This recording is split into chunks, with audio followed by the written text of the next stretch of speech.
Welcome back to my channel. ಈ ವಿಡಿಯೋದಲ್ಲಿ ಸೊಂಟದ ಸುತ್ತಳತೆನ ಬೇಸ್ ಮಾಡಿಕೊಂಡು ಈ ಒಂದು ಲೈನಿಂಗ್ ಬ್ಲೌಸನ್ನು ಯಾವ ರೀತಿ ಕಟ್ ಮಾಡೋದು ಅಂತ ಹೇಳಿ ನೋಡೋಣ. ಇಲ್ಲಿ ನಾವು ಏನು ಮಾಡ್ಕೋಬೇಕು, ಮೊದಲು ಒಂದು ಮಾರ್ಜಿನನ್ನು ಹಾಕ್ಕೊಂಡು ಎರಡು ಸ್ಟ್ರೈಟಾಗಿ ಇರಬೇಕಲ್ವ, ಹೆಚ್ಚು ಕಡಿಮೆ ಬರದೇ ಇರಬಾರ್ದು ಅಂತ ಹೇಳಿಬಿಟ್ಟು ಒಂದು ಲೈನ್ ಹಾಕ್ಕೊಂಡು ಕ್ರಾಸ್ ಇದ್ದರೆ ನೀಟಾಗಿ ಇದನ್ನು ಕಟ್ ಮಾಡ್ಕೋಬೇಕು. ಈ ರೀತಿ ಕಟ್ ಮಾಡಿಕೊಂಡು ಆದಮೇಲೆ ನಾವು ಈಗ ಏನು ಮಾಡಬೇಕು ಅಂದರೆ ಒಂದು ಮಾರ್ಜಿನನ್ನು ಹಾಕ್ಕೋಬೇಕು. ಸ್ಟಿಚಿಂಗ್ ಮಾರ್ಜಿನು ಕೆಳಗಡೆಗೆ 1/2 ಇಂಚಿಗೆ ಒಂದು ಮಾರ್ಜಿನನ್ನು ಹಾಕ್ಕೋಬೇಕು. ಈ ರೀತಿ ಹಾಕ್ಕೊಂಡಾದ್ಮೇಲೆ ನಾವು ಬ್ಲೌಸ್ದು ಲೆಂತ್ ಎಷ್ಟಿದೆ ಅಂತ ಹೇಳಿ ಫಸ್ಟು ಚೆಕ್ ಮಾಡ್ಕೋಬೇಕು. ಈ ರೀತಿ ಲೈನಿಂಗ್ ಬ್ಲೌಸನ್ನು ಏನು ಮಾಡಬೇಕು, ಈ ರೀತಿ ಫೋಲ್ಡ್ ಮಾಡಿಕೊಂಡು ಈಗ ಇಟ್ಕೊಂಡು ಟೇಪಲ್ಲಿ ಈ ಕಡೆ ಮೇಲೆ ಏನಿದೆ ಮೇಲೆ ಶೋಲ್ಡರ್ ಜಾಯಿಂಟಿಂದ ಹಿಡಿದು ಈ ಒಂದು ನಮಗೆ ಡಾಟ್ ಕಾಣಿಸ್ತಾ ಇದೆಯಲ್ಲ ಸ್ಟ್ರೈಟಾಗಿ, ಈ ಒಂದು ಡಾಟ್ವರೆಗೂ ಎಷ್ಟು ಬರುತ್ತೆ ಅಂತ ಹೇಳಿ ಸ್ವಲ್ಪ ನೀಟಾಗಿ ಹೇಳ್ಕೊಂಡು ಒಂದು ಸರಿ ಚೆಕ್ ಮಾಡ್ಕೊಳ್ಳಿ.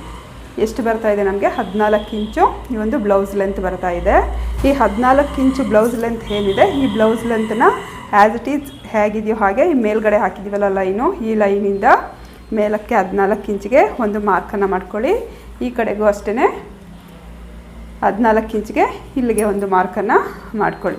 ಈ ರೀತಿ ಮಾರ್ಕ್ ಮಾಡ್ಕೊಂಡು ಏನು ಮಾಡ್ಕೋಬೇಕು, ಇದಕ್ಕೆ ಒಂದು ಲೈನನ್ನು ಹಾಕ್ಕೋಬೇಕು. ಲೈನ್ ಹಾಕ್ಕೊಂಡು ಆದಮೇಲೆ ನೆಕ್ಸ್ಟ್ ಇಲ್ಲಿ ನಮಗೆ ಸ್ಟಿಚಿಂಗ್ ಮಾರ್ಜಿನ್ಗೆ 1/2 ಇಂಚ್ ಬೇಕಲ್ವಾ, ಅದಕ್ಕೆ ಸ್ಟಿಚಿಂಗ್ ಮಾರ್ಜಿನ್ಗೆ 1/2 ಇಂಚಿಗೆ ಇಲ್ಲಿಗೆ ಇನ್ನೊಂದು ಮಾರ್ಕನ್ನು ಮಾಡ್ಕೊಳ್ಳಿ. ಇದು ಆದಮೇಲೆ ನಾವು ಸೊಂಟದ ಸುತ್ತಳತೆಯನ್ನು ನೋಡ್ಕೋಬೇಕು. ನಮ್ಮ ಮೆಜರ್ಮೆಂಟ್ ಬ್ಲೌಸ್ ಏನಿದೆ ಅದರಲ್ಲಿ ಸೊಂಟದ ಸುತ್ತಳತೆ ಎಷ್ಟು ಬರುತ್ತೆ ಅಂತ ಒಂದು ಸರಿ ನೀಟಾಗಿ ಚೆಕ್ ಮಾಡ್ಕೊಳ್ಳೋಣ. ಇಲ್ಲಿ ಉಕ್ಸ್ ಪಟ್ಟಿ ಏನಿದೆ, ಉಕ್ಸ್ ಪಟ್ಟಿ ಈ ತುದಿಯಿಂದ ಹಿಡಿದು ಈ ರೀತಿ ಸ್ವಲ್ಪನೇ ಹಿಡ್ಕೊಂಡು ಎಷ್ಟು ಬರುತ್ತೆ ನೀಟಾಗಿ ಚೆಕ್ ಮಾಡ್ಕೋಬೇಕು. ಈ ಸೊಂಟದ ಸುತ್ತಳತೆ ಎಷ್ಟು ಬರ್ತದೆ, 29 ಇಂಚು ಬರ್ತಾ ಇದೆ. 29 ಇಂಚು ಒಂದು ಕಡೆ ಇಲ್ಲಿ ಬರ್ಕೊಂಡು ಈ 29 ಇಂಚಲ್ಲಿ ಕಾಲು ಭಾಗವನ್ನು ನಾವು ಇಲ್ಲಿ ತಗೋಬೇಕಂದ್ರೆ 29ರಲ್ಲಿ 4ರಲ್ಲಿ ಒಂದು ಭಾಗವನ್ನು ನಾವು ತಗೋಬೇಕು. ಯಾವ ರೀತಿ 29ರಲ್ಲಿ 4ನೇ ಒಂದು ಭಾಗವನ್ನು ತಗೊಳ್ಳೋದು ಅಂತಂದರೆ, ನಮ್ಮ ಟೇಪ್ ಏನಿದೆ ಟೇಪನ್ನು ತಗೊಂಡು 29 ಇಂಚಿಲ್ಲಿಗಿದೆಯಲ್ಲ ಇದನ್ನು ಈ ರೀತಿ ಅರ್ಧಕ್ಕೆ ಫೋಲ್ಡ್ ಮಾಡ್ಕೋಬೇಕು. ಈ ರೀತಿ ಅರ್ಧಕ್ಕೆ ಫೋಲ್ಡ್ ಮಾಡ್ಕೊಂಡು ಆದಮೇಲೆ ಮತ್ತೆ ಇನ್ನು ಅರ್ಧ ಎಷ್ಟು ಬರುತ್ತೆ, 14.5 ಇಂಚ್ ಬರುತ್ತೆ. ಈ 14.5 ಇಂಚನ್ನ ಮತ್ತೆ ಇನ್ನೊಂದು ಸರಿ ಈ ರೀತಿ ಫೋಲ್ಡ್ ಮಾಡ್ಕೋಬೇಕು. ಇನ್ನೊಂದು ಸರಿ ಫೋಲ್ಡ್ ಮಾಡಿದಾಗ ಇದರಲ್ಲಿ ನಮಗೆ 4ನೇ ಒಂದು ಭಾಗ ಸಿಗುತ್ತೆ. ಎಷ್ಟು, 7.25 ಇಂಚು ಇಲ್ಲಿ ನಮಗೆ ಸಿಗುತ್ತೆ. 7.25 ಇಂಚ್ ಏನಿದೆ ಇದನ್ನು ಇಲ್ಲಿಂದ ಹಿಡಿದು ಇಲ್ಲಿಗೆ ನೀಟಾಗಿ ಒಂದು ಮಾರ್ಕನ್ನು ಮಾಡ್ಕೊಳ್ಳಿ. ಈ ರೀತಿ ಮಾರ್ಕ್ ಮಾಡ್ಕೊಂಡು ಆದಮೇಲೆ ಏನು ಮಾಡಬೇಕು, ಇಲ್ಲಿ 1/2 ಇಂಚು ನಮಗೆ ಸ್ಟಿಚಿಂಗ್ ಇದಕ್ಕೆ ಡಾಟ್ಗೋಸ್ಕರ 1/2 ಇಂಚಿಗೆ ಇಲ್ಲಿಗೆ ಒಂದು ಮಾರ್ಕ್ ಮಾಡಬೇಕು. 1/2 ಇಂಚ್ ಬಿಟ್ಟರೆ ಸಾಕಾಗುತ್ತೆ, ಯಾಕಂದರೆ ಇದು ಫೋಲ್ಡಿಂಗ್ ಮೇಲೆ ಇರೋದ್ರಿಂದ ಈ ಕಡೆ 1/2 ಇಂಚು ಈ ಕಡೆ 1/2 ಇಂಚು ಅಂತ ನಮಗೆ ಹೋಗುತ್ತಲ್ವ, ಹಾಗಾಗಿ 1/2 ಇಂಚ್ ಆದರೆ ಇಲ್ಲಿ ಸಾಕಾಗುತ್ತೆ. 1/2 ಇಂಚು ಮಾರ್ಜಿನ್ ಬಿಟ್ಕೊಂಡು ಮತ್ತು ಡಾಟ್ಗೆ ಬಿಟ್ಕೊಂಡು ಇನ್ನು 2 ಇಂಚ್ ಏನು ಮಾಡ್ಕೋಬೇಕು, ಇಲ್ಲಿಗೆ ಎಕ್ಸ್ಟ್ರಾ ಮಾರ್ಜಿನ್ಗೆ ಸ್ಟಿಚಿಂಗ್ಗೆ ಬಿಡಬೇಕಾಗುತ್ತೆ. ನೀವು 1.5 ಏನಾದರೂ ಬಿಟ್ಕೊಳ್ಳಿ, ಅದು ನಿಮ್ಮ ಚಾಯ್ಸು. 2 ಇಂಚ್ ಬಿಟ್ಟರೆ ನಮಗೆ ಇನ್ ಕೇಸ್ ಏನಾದರೂ ಟೈಟು ಲೂಸು ಅಂತ ಅನಿಸಿದ್ರೆ ಬಿಚ್ಕೊಂಡು ಆಲ್ಟ್ರೇಷನ್ ಮಾಡ್ಕೋಬೋದು. ಅದಕ್ಕೆ ಒಂದು 2 ಇಂಚು ಎಕ್ಸ್ಟ್ರಾನೇ ಬಿಟ್ಟಿರಿ.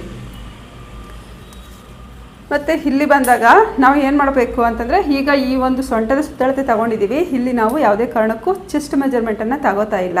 ಸೊಂಟದ ಸುತ್ತಳತೆಯನ್ನೇ ಬೇಸ್ ಮಾಡ್ಕೊಂಡು ಏನು ಮಾಡ್ತಾ ಇದ್ದೀವಿ, ಈ ಒಂದು ವೇಸ್ಟ್ ಮೆಜರ್ಮೆಂಟನ್ನು ಕೂಡ ನಾವು ತಗೋತಾ ಇದ್ದೀವಿ. ಇಲ್ಲೂ ನಮಗೆ 7.25 ಇಂಚು ಈ ಒಂದು ಸೊಂಟದ ಸುತ್ತಳತೆ ಬರ್ತಾ ಇದೆ ಅಲ್ವಾ, ಈ 7.25 ಇಂಚು ಇದನ್ನು ನೀವು ನೆನ್ಪಿಟ್ಕೋಬೇಕು. ಏನಪ್ಪ ಅಂತಂದರೆ, ಯಾವ ಒಂದು ಬ್ಲೌಸು ಚಿಕ್ಕ ಸೈಜ್ ಇದೆ, ಯಾವ ಒಂದು ಬ್ಲೌಸು ದೊಡ್ಡ ಸೈಜ್ ಇದೆ ಅನ್ನೋದನ್ನು ನೀವು ಇಲ್ಲಿ ಗಮನದಲ್ಲಿ ಇಟ್ಕೋಬೇಕಾಗತ್ತೆ.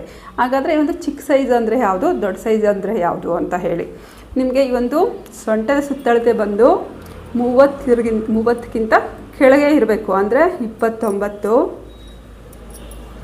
28, 27 ಇದೆಲ್ಲ ಏನು ಚಿಕ್ಕ ಸೈಜು ಅಂತ ಹೇಳಿಬಿಟ್ಟು 30ರ ಕೆಳಗೆ ಬರುವಂತಹ ಸೈಜುಗಳಿಗೆ ಚಿಕ್ಕ ಸೈಜು. 30ರ ಮೇಲೆ ಬರುವಂಥ ಸೊಂಟದ ಸುತ್ತಳತೆ 30ರ ಮೇಲೆ ಯಾವ ಬ್ಲೌಸಿಗೆ ಬರುತ್ತೋ ಅವೆಲ್ಲ ದೊಡ್ಡ ಸೈಜಿನ ಒಂದು ಬ್ಲೌಸ್ ಅಂತ ಹೇಳಿ ನಾವು ಇದನ್ನು ಯಾವಾಗಲೂ ನೆನ್ಪಿಟ್ಕೊಂಡಿರಬೇಕು. ಈ ಒಂದು ಯಾವುದು ಈ ಒಂದು 30 ಕಡಿಮೆ 30 ಇಂಚಿಗಿಂತ ಕಡಿಮೆ ಬರುತ್ತೋ ಸೊಂಟದ ಸುತ್ತಳತೆ ಅಂಥ ಒಂದು ಬ್ಲೌಸನ್ನು ನಾವು ಚಿಕ್ಕ ಸೈಜು ಅಂತ ಹೇಳಿ ಕನ್ಸಿಡರ್ ಮಾಡ್ತೀವಿ. ಈ ಚಿಕ್ಕ ಸೈಜ್ ಅಂತ ಬಂದಾಗ ನಮಗೆ ಈ ಒಂದು ಸೊಂಟದ ಸುತ್ತಳತೆ ಎಷ್ಟು ಬಂದಿರುತ್ತೋ ಅದಕ್ಕೆ ಇನ್ನು 1 ಇಂಚು ಆ್ಯಡ್ ಮಾಡ್ಕೋಬೇಕು. ಇಲ್ಲಿ ನಮಗೆ ಎಷ್ಟು ಬಂದಿದೆ 7.25 ಇಂಚ್ ಬಂದಿದೆ. 7.25 ಇಂಚಿಗೆ ಇನ್ನು 1 ಇಂಚ್ ಆ್ಯಡ್ ಮಾಡ್ಕೊಂಡಾಗ ನಮಗೆ ಎಷ್ಟಾಗುತ್ತೆ 8.25 ಇಂಚು ಬರುತ್ತೆ. ಈ 8.25 ಇಂಚ್ ಏನಿದೆ ಅದನ್ನು ನಾವು ಚೆಸ್ಟ್ ಮೆಜರ್ಮೆಂಟ್ ಅಂತ ಹೇಳಿ ಇಲ್ಲಿಗೆ ಮಾರ್ಕ್ ಮಾಡ್ಕೋತೀವಿ.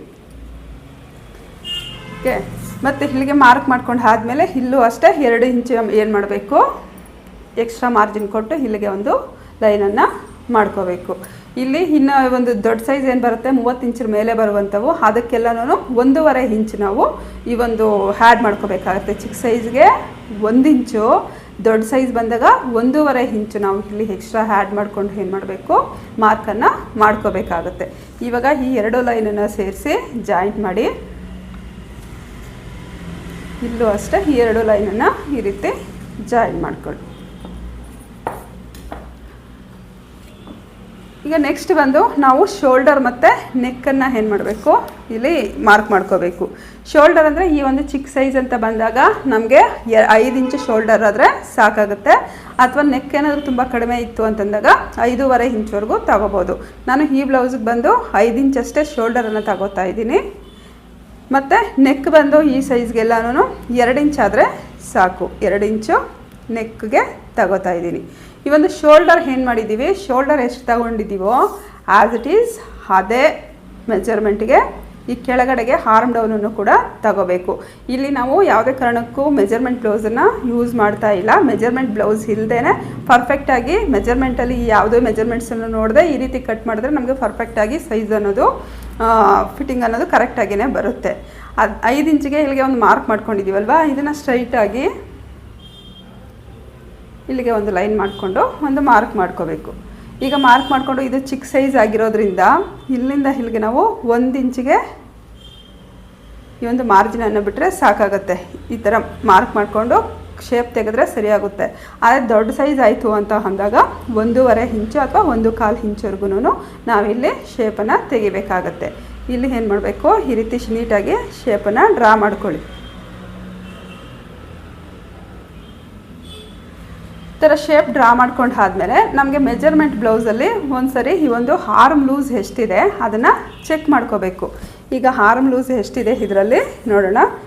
ಆರ್ಮ್ ಲೂಸನ್ನು ಚೆಕ್ ಮಾಡುವಾಗ ನಾವು ಮೆಜರ್ಮೆಂಟ್ ಬ್ಲೌಸಲ್ಲಿ ಯಾವಾಗಲೂ ಅಷ್ಟೇ ಬ್ಯಾಕ್ ಸೈಡಿಂದನೇ ಈ ಒಂದು ಆರ್ಮ್ ಲೂಸನ್ನು ಚೆಕ್ ಮಾಡಬೇಕು. ಫ್ರಂಟ್ ಸೈಡಿಂದ ಆರ್ಮ್ ಲೂಸನ್ನು ಚೆಕ್ ಮಾಡಬಾರ್ದು. ಇಲ್ಲಿ ಶೋಲ್ಡರ್ ಜಾಯಿಂಟ್ ಏನಿದೆ ಆ ಶೋಲ್ಡರ್ ಜಾಯಿಂಟಿಂದ ಹಿಡಿದು ಈ ಸ್ಟಿಚಿಂಗ್ ಏನು ಕಾಣಿಸುತ್ತೆ ಸ್ಟಿಚಿಂಗ್ ಮೇಲೇ ಈ ರೀತಿ ಟೇಪನ್ನು ಇಟ್ಕೊಂಡು ಬನ್ನಿ. ನಮ್ಗೆ ಇಲ್ಲಿಗೆ ಬರೋ ಸಲ ಎಷ್ಟು 8 ಇಂಚು ಬರ್ತಾ ಇದೆ. ಈ ಮೆಜರ್ಮೆಂಟ್ ಬ್ಲೌಸಲ್ಲೂ ಕೂಡ ನಾವು ಈ ರೀತಿ ಶೇಪ್ ತೆಗೆದಿದ್ದೀವಲ್ಲ ಇದು ನಮಗೆ 8 ಇಂಚು ಬರಬೇಕು. ಇಲ್ಲಿ ಶೋಲ್ಡರ್ ಜಾಯಿಂಟ್ ಹೇಗೆ ಅಂತ ಸ್ಟಿಚ್ ಹೇಗೆ ಏನು ಬಿಟ್ಟಿದ್ದೀವಿ ಇಲ್ಲಿಂದ ಬಿಟ್ಟು ಇಲ್ಲಿ ಸ್ಟಿಚ್ಗೆ 1/2 ಇಂಚು ಬಿಟ್ಟು ಇಲ್ಲಿಂದ ಚೆಕ್ ಮಾಡ್ಕೊಳ್ಳಿ. ಈಗ ಈ ರೀತಿ ಚೆಕ್ ಮಾಡ್ಕೊಂಡು ಬರಬೇಕು. ಈಗ 8 ಇಂಚು ಇಲ್ಲಿ ಬಂತು ಅಂತಂದರೆ ನಮಗೆ ಕರೆಕ್ಟಾಗಿ ಇದು ನಮಗೆ ಮ್ಯಾಚ್ ಆಗುತ್ತೆ ಅಂತ ನೋಡಿ. 8 ಇಂಚು ಕರೆಕ್ಟಾಗಿ ಇಲ್ಲಿಗೆ ಈ ಲೈನ್ ಹತ್ರ ಟಚ್ ಆಗ್ತಾ ಇದೆ. ಇದು ಕರೆಕ್ಟಾಗಿ ನಮಗೆ ಈಗ ಶೋಲ್ಡರು ಮ್ಯಾಚ್ ಆಗುತ್ತೆ. ಆರ್ಮ್ ಲೂಸು ಕರೆಕ್ಟಾಗಿ ಇಲ್ಲಿ ನಮಗೆ ಸೆಟ್ ಆಗುತ್ತೆ. ಇವಾಗ ನೆಕ್ ಡೀಪ್ ಎಷ್ಟಿದೆ ಅಂತ ಹೇಳಿ ಒಂದು ಸರಿ ಚೆಕ್ ಮಾಡ್ಕೊಳ್ಳೋಣ. ಈ ರೀತಿ ಮೆಜರ್ಮೆಂಟ್ ಬ್ಲೌಸ್ ಏನಿದೆ ಮೆಜರ್ಮೆಂಟ್ ಬ್ಲೌಸನ್ನು ಈ ರೀತಿ ಫೋಲ್ಡ್ ಮಾಡ್ಕೊಳ್ಳಿ. ಬ್ಯಾಕಲ್ಲಿ ನೆಕ್ ಬರೋ ಕಡೆಗೆ ನೆಕ್ ಸ್ಟ್ರೈಟಾಗಿ ಬರಬೇಕು. ಈ ಥರ ಇಟ್ಕೊಳ್ಳಿ. ಕೆಳಗಡೆಗೆ ಮೇಲೇನೂ ಅಷ್ಟೇ ನೆಕ್ ಕರೆಕ್ಟಾಗಿ ಈ ರೀತಿ ಫೋಲ್ಡ್ ಮಾಡ್ಕೋಬೇಕು. ಫೋಲ್ಡ್ ಮಾಡಿಕೊಂಡು ಇಲ್ಲಿ ನಾವು ಸ್ಟಿಚಿಂಗ್ ಮಾರ್ಜಿನ್ಗೆ ಏನು ಬಿಟ್ಟಿದ್ದೀವಿ ಅದನ್ನು ಕೆಳಗಡೆಗೆ ಬಿಟ್ಬಿಡಿ. ಇಲ್ಲಿ ಕೆಳಗಡೆ ಎಕ್ಸ್ಟ್ರಾ ಬಿಟ್ಟು ಇಲ್ಲಿ ನೆಕ್ ಎಲ್ಲಿಗಿದೆ ಅಲ್ಲಿಗೆ ಒಂದು ಮಾರ್ಕನ್ನು ಮಾಡ್ಕೊಳ್ಳಿ. ಈ ರೀತಿ ನಮಗೆ ಇಲ್ಲಿ ಸ್ಟಿಚ್ ಮಾಡೋದಕ್ಕೆ ಒಂದು 1/4 ಇಂಚ್ ಬೇಕಾಗುತ್ತಲ್ಲ ಎಕ್ಸ್ಟ್ರಾ, ಆ 1/4 ಇಂಚಿಗೆ ಇಲ್ಲಿಗೆ ಒಂದು ಮಾರ್ಕ್ ಮಾಡ್ಕೊಳ್ಳಿ.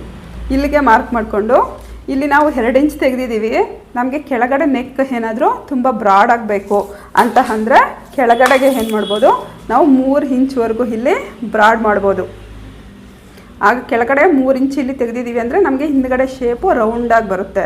ಇನ್ ಕೇಸ್ ನಮಗೆ ಬೇಡ ಬ್ರಾಡಾಗಿ ಬೇಡ ಯು ಶೇಪಲ್ಲೇ ಸಾಕು ಅಂತಂದರೆ ಇಲ್ಲಿ 2.5 ಇಂಚಿಗೆ ಮಾರ್ಕನ್ನು ಮಾಡ್ಕೋಬೋದು. ಇಲ್ಲಿ ನಾನು 2-3 ಇಂಚಿಗೆ ನೆಕ್ ಬ್ರಾಡ್ ಆಗಬೇಕು, ಆ ಕಾರಣಕ್ಕೆ 3 ಇಂಚಿಗೆ ಇಲ್ಲಿ ನಾನು ಮಾರ್ಕ್ ಮಾಡ್ಕೊತಾ ಇದ್ದೀನಿ. 3 ಇಂಚಿಗೆ ಮಾರ್ಕ್ ಮಾಡಿಕೊಂಡು ಇದನ್ನು ಏನು ಮಾಡಿ ಇಲ್ಲಿ ಒಂದು ಬಾಕ್ಸನ್ನು ಈ ರೀತಿ ಡ್ರಾ ಮಾಡ್ಕೊಳ್ಳಿ. ಡ್ರಾ ಮಾಡಿಕೊಂಡು ಇಲ್ಲಿ ನಿಮಗೆ ರೌಂಡ್ ಶೇಪ್ ಅಥವಾ ನಿಮಗೆ ಯಾವ ಶೇಪ್ ಬೇಕೋ ಆ ಶೇಪ್ ಕಟ್ ಮಾಡ್ಕೊಳ್ಳಿ. ನಾನು ಇಲ್ಲಿ ಯಾವ ಶೇಪ್ ಮಾಡ್ತಿಲ್ಲ, ಯಾಕಂದರೆ ಇದು ಡಿಸೈನ್ ಬ್ಲೌಸ್ ಆಗಿರೋದ್ರಿಂದ ಡಿಸೈನ್ ಹೊಲಿಬೇಕು, ಹಂಗಾಗಿ ನಾನು ಇಲ್ಲಿ ಯಾವ ಶೇಪು ಡ್ರಾ ಮಾಡ್ತಿಲ್ಲ. ಈ ಸ್ಟಿಚ್ ಮಾಡುವಾಗ ನಾನು ಇಲ್ಲಿ ಕಟ್ ಮಾಡ್ಕೋತೀನಿ. ಇಷ್ಟು ನಮಗೆ ಒಂದು ನೆಕ್ಕು. ಮತ್ತು ಇಲ್ಲಿ ಏನು ಮಾಡಬೇಕು, ನಾವು ಬ್ಯಾಕ್ ಪಾರ್ಟಲ್ಲಿ ಇಲ್ಲಿ ಎಕ್ಸ್ಟ್ರಾ ಬಿಟ್ಟಿದ್ದೀವಲ್ವ, ಇಲ್ಲಿ ಡಾಟ್ಸನ್ನ ಹಿಡಿಬೇಕು. ಡಾಟ್ಸನ್ನ ಹಿಡಿಯೋದಕ್ಕೆ ಒಂದು ಟಿಪ್ಸ್ ಏನಪ್ಪ ಅಂತಂದರೆ, ಈ ಒಂದು ಬ್ಯಾಕ್ ಪಾರ್ಟ್ ಏನಿದೆ ಇದನ್ನು ಈ ಲೈನ್ ಹತ್ರಕ್ಕೆ ಈ ಥರ ಫೋಲ್ಡ್ ಮಾಡ್ಕೊಳ್ಳಿ. ಈ ಥರ ಫೋಲ್ಡ್ ಮಾಡಿಕೊಂಡು ಇಲ್ಲಿ ನೀಟಾಗಿ ಒಂದು ಸಲ ಈ ರೀತಿ ನಿಮ್ಮ ಉಗುರಲ್ಲೇ ಒಂದ್ಸರಿ ಈ ರೀತಿ ಪ್ರೆಸ್ ಮಾಡ್ಕೊಳ್ಳಿ. ಆವಾಗ ನಮಗೆ ಇಲ್ಲೊಂದು ಮಾರ್ಕ್ ಕಾಣಿಸ್ತಾ ಇದೆ ಅಲ್ವಾ, ಈ ಮಾರ್ಕ್ಗೆ ಒಂದು 4 ಇಂಚ್ ಹೈಟಿಗೆ, 4 ಇಂಚ್ ಇರಲಿ, 4 ಇಂಚ್ ಹೈಟಿಗೆ ಇಲ್ಲಿಗೆ ಒಂದು ಮಾರ್ಕ್ ಮಾಡಿಕೊಂಡು ಇಲ್ಲಿ ಡಾಟ್ಸನ್ನು ಹಿಡಿಬೇಕು.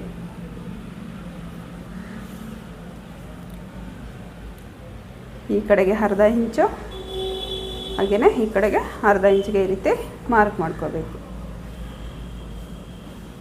ಇಷ್ಟು ನಮಗೆ ಬ್ಯಾಕಲ್ಲಿ ಈ ಒಂದು ಕಟ್ಟಿಂಗ್ಸ್ ಎಲ್ಲ ಮುಗಿದಿದೆ, ಸಾರಿ ಮಾರ್ಕಿಂಗ್ಸ್ ಎಲ್ಲ ಮುಗೀತು.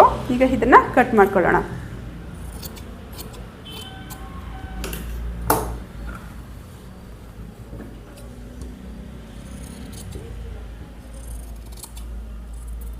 ಇದನ್ನು ಫ್ರಂಟ್ ಪಾರ್ಟ್ ಕಟ್ಟಿಂಗನ್ನು ನೆಕ್ಸ್ಟ್ ವೀಡಿಯೋದಲ್ಲಿ ನೋಡೋಣ. ನೀವಿನ್ನೂ ನನ್ನ ಚಾನಲನ್ನು ಸಬ್ಸ್ಕ್ರೈಬ್ ಮಾಡದೇ ಇದ್ದರೆ ಖಂಡಿತ ಸಬ್ಸ್ಕ್ರೈಬ್ ಮಾಡಿ, ಹಾಗೆಯೇ ಶೇರ್ ಮಾಡಿ. Thank you for watching.